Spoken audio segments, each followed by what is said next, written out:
So,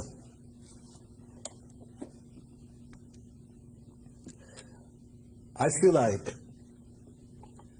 instead of Not in My Name, which I wrote in 2003 in response to the US's war on terror, that I should have written Over My Dead Body. Over my dead body will you occupy countries, bomb civilians, kill more children, letting history take its course over the graves of the nameless. Over my dead body will you erode the very freedoms you have claimed to fight for. Over my dead body will you supply weapons and funding for the annihilation of families on foreign soil. It is not simply an idea that one should be willing to die for their beliefs or principles, but rather that there are hundreds of thousands, in fact millions, tens of millions that have died at the behest of racialized capitalism and its imperial machine, which we feed with our labor.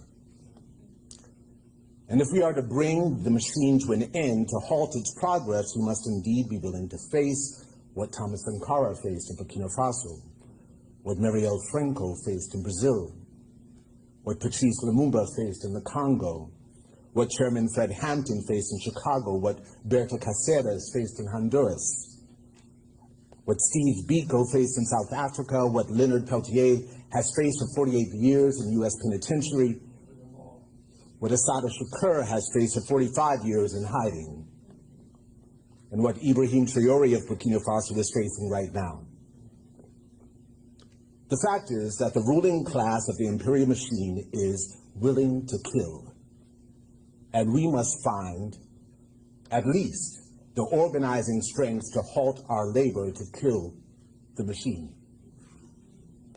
Perhaps you do not know that the industrial era followed the colonial era and that all modern machines were built on the workings of the plantation, which is why if you pull apart a machine to this day, a camera, a car, a vacuum cleaner, an engineer will describe the engine in terms of master and slave. Even in computer programming, the word robot, in its Slavic origins, means forced labor or slave. It's a way of looking at why we were robbed of our religions, our culture, our God, our language, our familiar relations. We tend to think, and for good reason, that they saw and treated us as animals, when one could say we were the technology forging the new world. It was beat out of us in an attempt to make us robots. We have worked under the command of a system with no return not fought for, with petitioners and martyrs who said, I may not make it to the mountaintop. And here we are. We have petitioned and cried to our government for well over a year now with no amends. What is left but to collectively halt our labor, not to actually put our bodies on the line, but to take our bodies off and out of the lines and means of production. The media has coined a lot of terms over the past year. One of those terms is anti-genocide protesters. But aside from the rabid Zionists and the corporate heads of weapons manufacturers, etc., who profit from human extermination, who would not characterize themselves as anti-genocide? I imagine that those who even work in weapons manufacturing companies, not the owners, but the workers themselves, would characterize themselves as anti-genocide. My point is, if they can fire weapons for almost 400 consecutive days, and some of us allow ourselves to think, it's out of my hands, there's nothing I can do, what would 5 days, 5 consecutive business days of taking what is in our hands, our labor, off the market, collectively, regardless of who you're voting for, and regardless of who wins the election, could we bring the world and the brutal acts of our governing bodies dictated by a corporatocracy to a halt? What would it take for just a moment of world-changing solidarity? I know you can't afford to lose a week's pay, but we could certainly pool our resources and feed each other. I know you can afford to lose your job, but if we could convince everyone in the imperial core to challenge, to confront the role of empire, to stand in global solidarity, to halt the means of production, to take a collective vacation, if you will, to make a point, well, then it might reverberate loud enough when we say, not in my name. But if it's just individuals finding the strength and clarity to stand up here and there, if it's just a few individuals who are anti-genocide, I mean, what is it the resistance says? When they stand up to tanks and 2,000-pound bombs and heavily fortified armies that spin munitions like singles at strip clubs, is the resistance every act not a form of saying, over my dead body? This is not to put overemphasis on the role of death and martyrdom. It is to openly question what is the best response to an imperial machine that is willing to kill, that will record the sounds of babies crying and play them from armed drones so that anyone who feels empathy, who thinks they can help an ailing child, will be shot when they exit whatever safe space they have found. The ruling class weaponizes our weakness. I'm simply pointing out theirs. They depend on our labor. Now, somebody says, so, well, you're a poet. What kind of labor can you withhold? That's fair. Usually when I sit down to write, I reflect on a phrase that Maya Angelou said when discussing a writing collective she was a part of in Harlem in the mid-70s. What she said was the point of critique for the writers in the group was anything an artist writes should be written with the urgency of what they would write if someone were holding a gun in their mouth. It's a wonderful point of interrogation for any poem. Could these be my last words? Yet the thing is, the ruling class behind the ruling parties are essentially holding a gun to our heads right now. Now, I know that is not necessarily the case for everyone. For many, Palestine is way over there. Sudan, Congo, like Rwanda, is way over there. Haiti is way over there. Puerto Rico, Hawaii are way over there. I should not have to point out that the occupied land we now stand on is not some proverbial talking point, nor is it way over there. And when our relatives say, land back, they are responding to the centuries-old and ongoing crisis. They are speaking directly to the climate crisis and what happens when those who hold no reverence for the land control the rights to exploit and destroy it.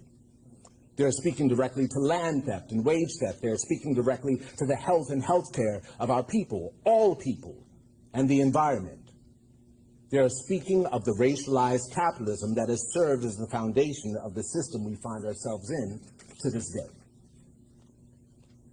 When the Lenni Lenape were confronted by representatives of the Dutch East India Trade Company, the first multinational corporation, for supposed purchase of Mannahatta, now known as Manhattan, the idea of land ownership was not shared. In fact, it is said the Lenni Lenape took the gift of currency as a way of saying, thank you for sharing this land with us, for teaching us how to navigate the climate, for sharing your food, your hospitality, as a response to the many gifts the Lenni Lenape had given to the Dutch settlers.